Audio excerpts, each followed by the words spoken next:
Good afternoon, everyone, and thank you for joining us today. At Chrysalis, our mission is simple to help businesses stay secure and ahead of the evolving cyber threats. In today's AI driven world, attacks are increasing, and awareness is our best defense. I'm Gregory Bledsoe Jr. I lead the customer success team here at Chrysalis. Joining me in leading our cybersecurity initiatives is Devyn Crowson. Together with our team at Chrysalis, we partner with businesses to simplify technology, strengthen defenses, and build long-term resilience. Chrysalis was founded in 2009 right here in Houston, and over the years, we've evolved into a trusted provider of cybersecurity, IT management, and communication solutions. Our philosophy is built on partnership, helping businesses not only protect their critical data, but also prepare for the future with confidence. Our services span four core areas: managed IT and cybersecurity, Microsoft 365 and cloud, VoIP and unified communications, and network infrastructure. Each of these pieces work together to form a comprehensive technology ecosystem that prioritizes security. Here's what we'll cover today in our session. We'll look at how the cybersecurity landscape is changing, why awareness and readiness are more critical than ever, and how human error compares to AI driven threats, and how to build a culture of cyber resilience. We'll wrap up with the practical next steps to strengthen your organization security foundation. Now, cybersecurity is no longer just an IT function, it's a business resilience strategy. Human error remains the leading cause of security incidents, which is why awareness training and leadership engagement are essential. Today, we'll walk through actionable insight across four key areas: awareness impact, leadership role, incident response and readiness, and how to defend against the emerging AI driven threats. Our goal is to equip you with the knowledge to stay proactive, not reactive, in the fast changing landscape. Devin, can you speak on what we're seeing in organizations that have awareness programs and companies that don't? Yeah, absolutely. Understanding the threats to your organization, I think, is the first step. So, looking at these numbers here, we can see that 90% of breaches are caused by human error. And that's things like social engineering, which is, in other words, tricking people. And then there's human mistakes, right? Just simply leaving the door unlocked, right? Misconfiguring the system. That's 90% of all breaches in businesses in 2024. Now, 70% reduction in phishing clicks can be accomplished by organizations just adding a security awareness program within 6 months of consistent training. That's the typical average that you'll see. You'll also see 50% fewer escalated incidences. This just means that when incidences do happen, they don't become larger, impacting the business as a whole. They stay small because they're reported faster. And a part of that 40% improved threat reporting comes from trained employees being proactive in identifying the reporting suspicious activity. We know technology alone can't secure our business with these statistics. Technology and trained people do. So I want to talk to you guys about four different things here because we want to start building a sustainable culture of cybersecurity awareness.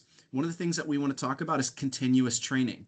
Annual training is one thing, but ongoing training modules can help maintain an engagement with your employees that just once annually doesn't necessarily do. And just keeping it on the mind is the most important thing. Now, we can do this a couple different ways. We can gamify things, right? We can deploy realistic phishing simulations that challenges the employees to stay on their toes, right? But we can also make the learning really interactive so that it's more memorable, right? It stays on their mind. And again, the more it stays on their mind, the more likely, or the less likely rather, that they will be to click on sort of phishing emails, things like that.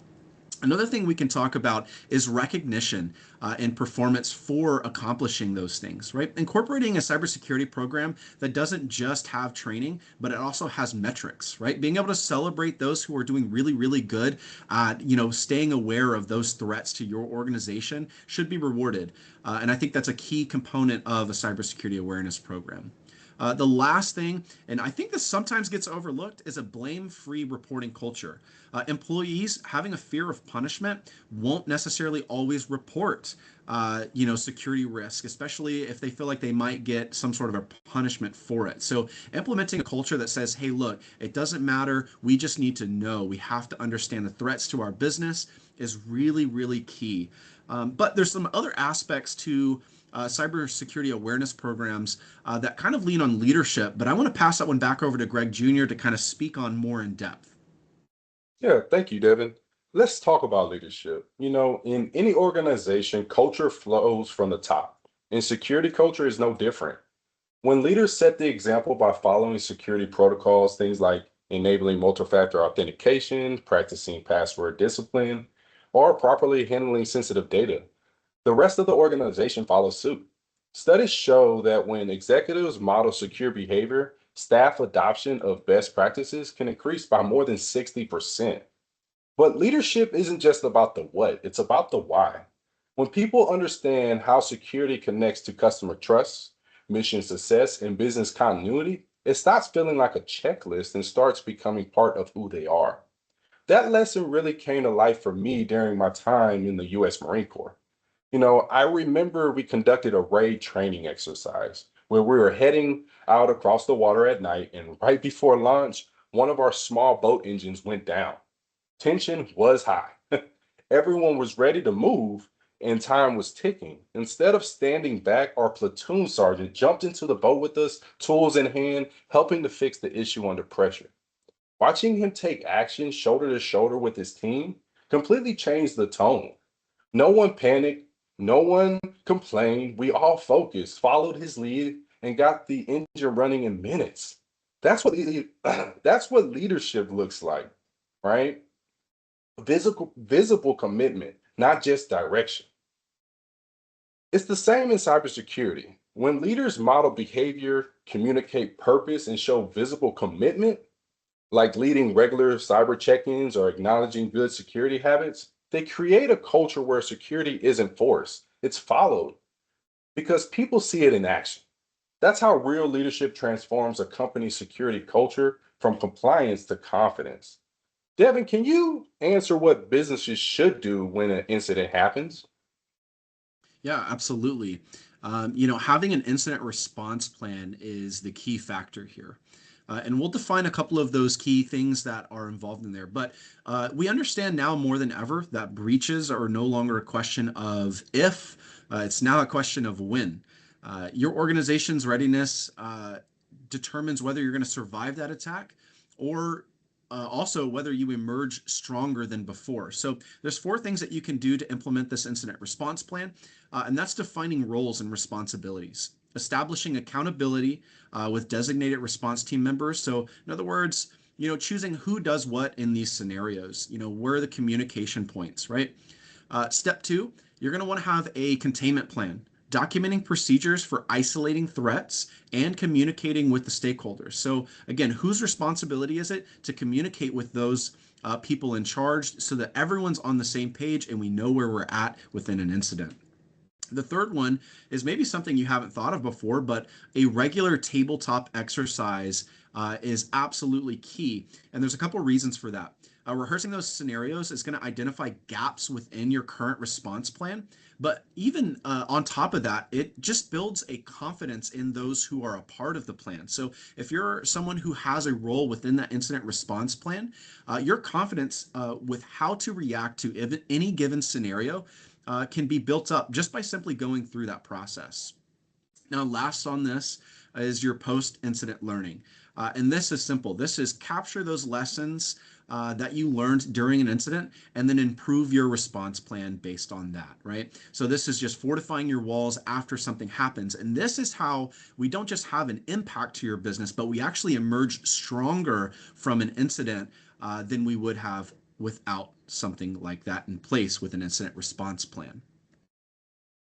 So we can see that companies with rehearsed response plans recover 4 times faster and lose 40% less revenue. Again, this just shows the power of having that rehearsed response plan. And I'll demonstrate it here for you guys in just a second, because we can see two different companies on this page here. Company A, this is a company that was prepared. They were protected. As an example, they had a comprehensive awareness program that's modern, right? It knows the newest vectors that people are trying to attack businesses from. They have a tested incident response plan. That means they wrote out their response plan. It's documented. Everyone knows their role. They did their tabletop exercises, and there's no mysteries as to what to do in these incidences. So when something was detected, like a phishing attack, it's identified in just 15 minutes. And because of that fast response, there's no data loss and there's minimal disruption to the business. The outcome to this situation is client confidence is just maintained and reinforced as a company and a business that protects information. But if we look at company B, this is an unprepared and a vulnerable organization. And here's why. They had no cybersecurity training, or it was just simply outdated. Like, it didn't have the updated new vectors. We don't know what we're defending against, so we don't know how to detect that. Well, they also didn't have a documented response plan. And they definitely didn't do tabletop exercises. Maybe they talked about it one time or two, but nothing was written down. Roles weren't clear, and people weren't confident with what they were supposed to be doing. A breach was discovered after 3 days. This means they didn't even know it was going on. And because of that, there was $250,000 in recovery costs. There was extended outages to the organizations, and that leads to a loss of client trust and really your market position, because without trust, it's really difficult to run businesses. So these are really important factors. And that's why we understand that preparedness isn't optional anymore. It's actually a strategic differentiator that determines whether your organization survives and thrives or struggles to recover from preventable damage. Now, I want to talk to you guys again about some additional things, and that's the emerging AI landscape. I know we've all heard AI is it's on the news lines, right? Everything you look at now has AI this, AI that. You've got the major companies, Amazon's, right? They're all pushing all these new cool AI features, and they're really fantastic. But artificial intelligence is really transforming cybersecurity fundamentally, and this is having an impact that's just about as large as when the internet came out itself. And the reason for that is it's empowering both defenders and the attackers with new capabilities that we haven't seen before.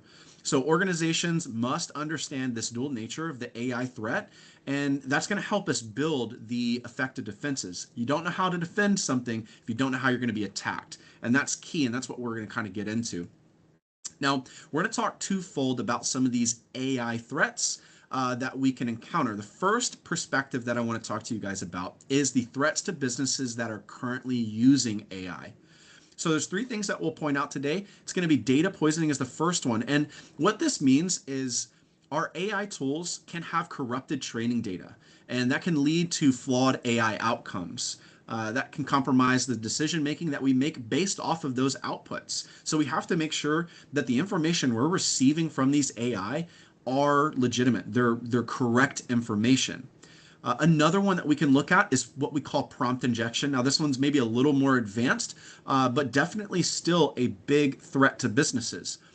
It's a malicious manipulation of AI chatbots or assistants to extract the sensitive information or to execute anything that's unauthorized.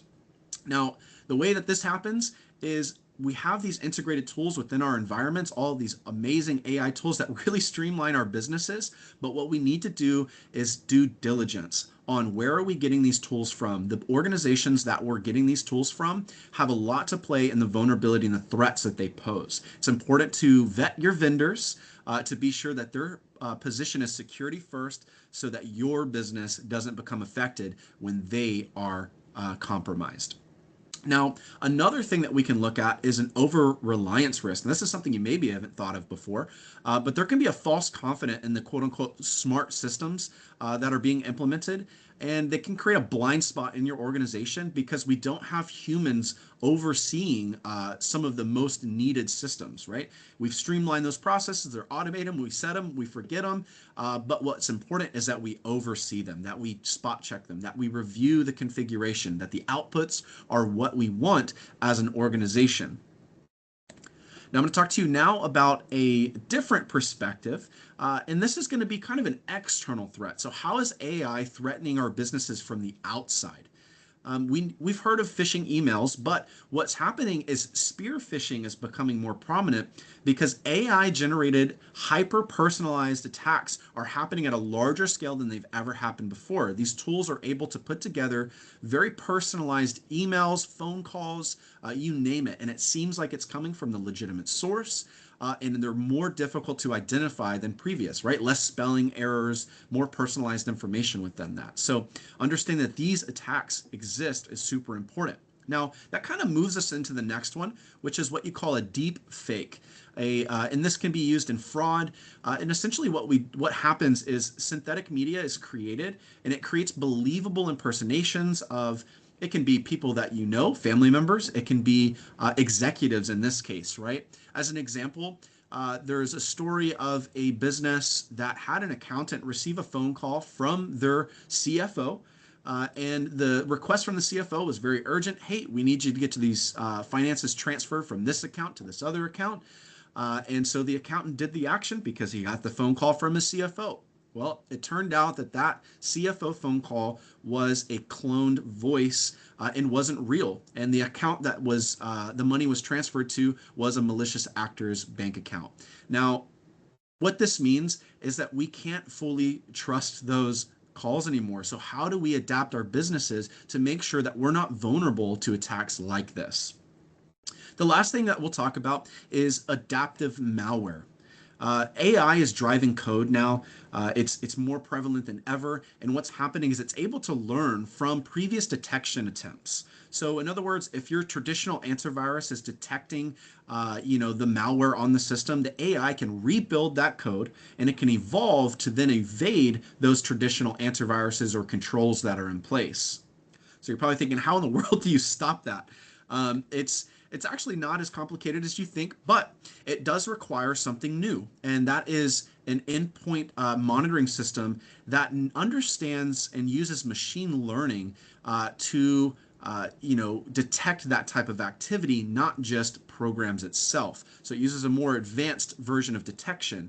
And so we can talk about defending against, the misunderstandings, right? Updating your awareness programs to cover those deep fakes, those voice cloning, and the AI generated phishing emails is really, really important that people are aware that these things do exist and putting protocols in place that can help prevent them from executing things like that CFO story calling the accountant. There's another thing that we can do, and that's to keep people in the loop for reviewing and validating all of the AI integrations into our systems, making sure that first, they're secure.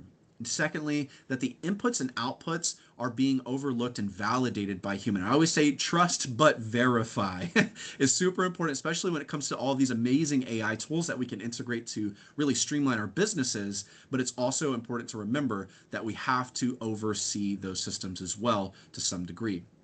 Now, the last thing that we can do is because we're all so busy, I know we're running our businesses, we have our jobs, so it's important to partner with someone from a cybersecurity expert position who evolves defenses alongside those emerging AI threats.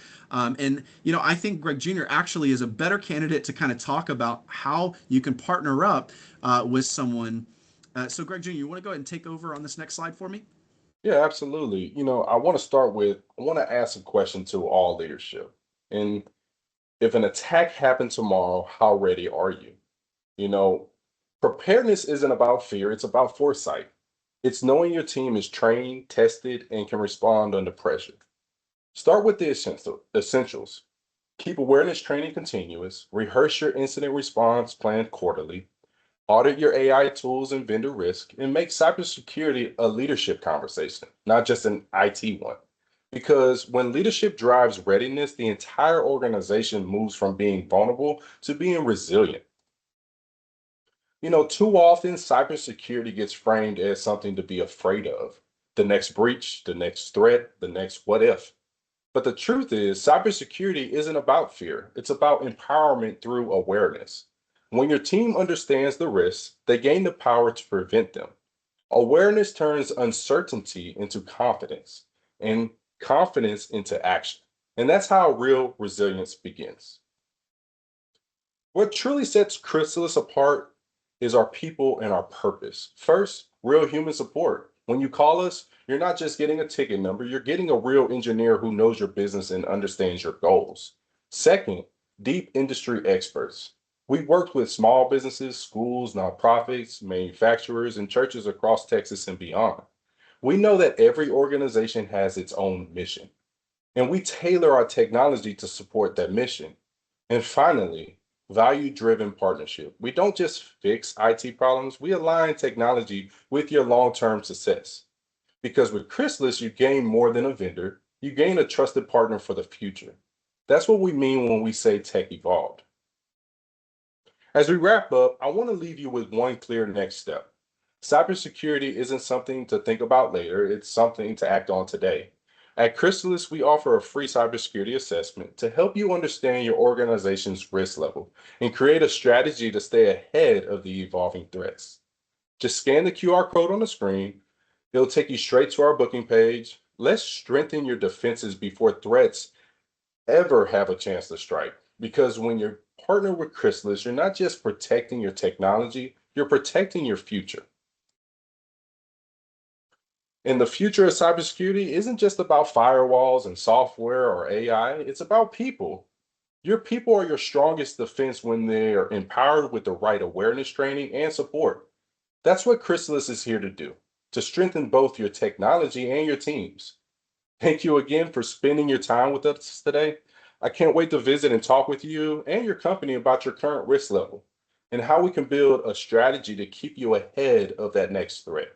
Because the future of cybersecurity is human, and with Chrysalis, that future is tech evolved.